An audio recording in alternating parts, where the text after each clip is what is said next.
National language. India was a multilingual country.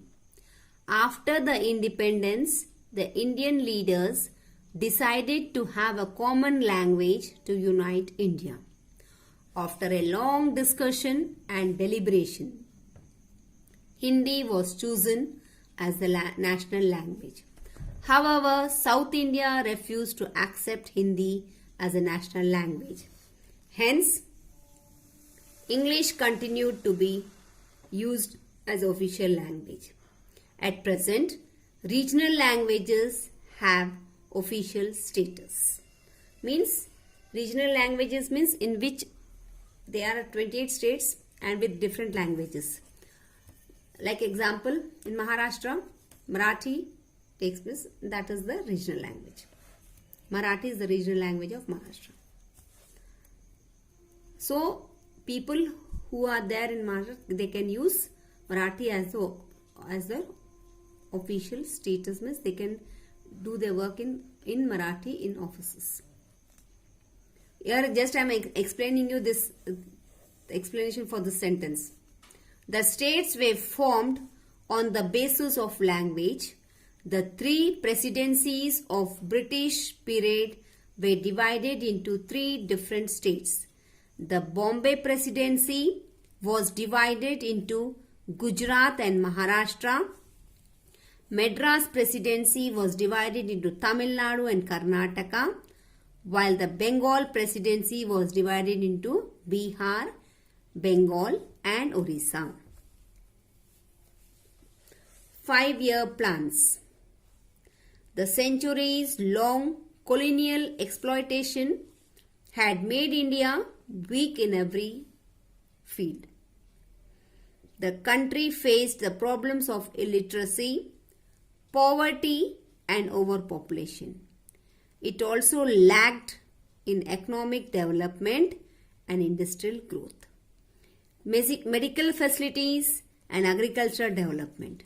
To eradicate means to remove these problems once again, make India a prosperous and powerful country, Nehru, India's first Prime Minister, introduced the 5-year plans.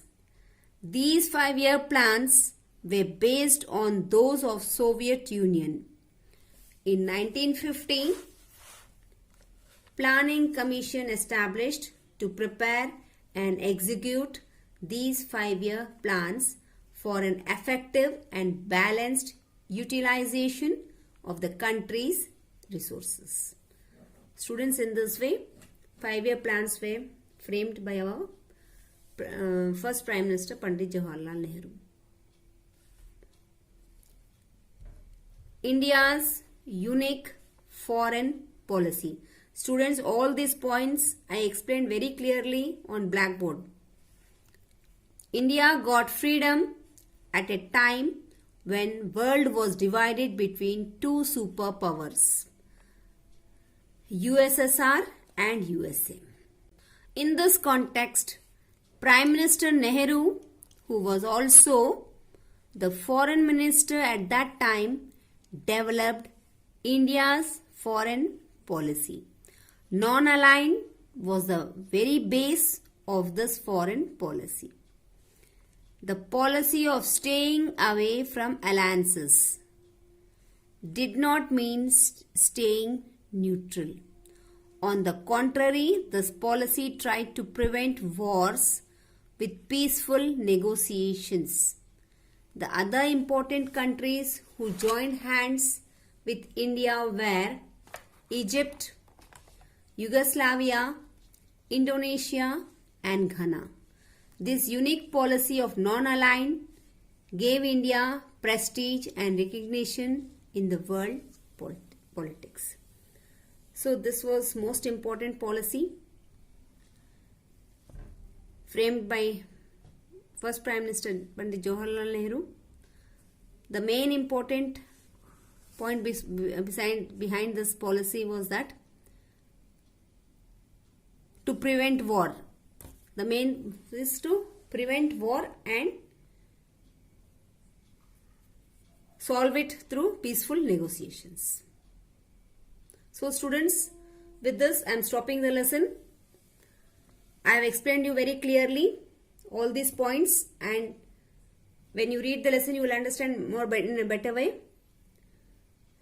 So read the lesson and you can clear your doubts in doubt class. Thank you. Jai Gurudev.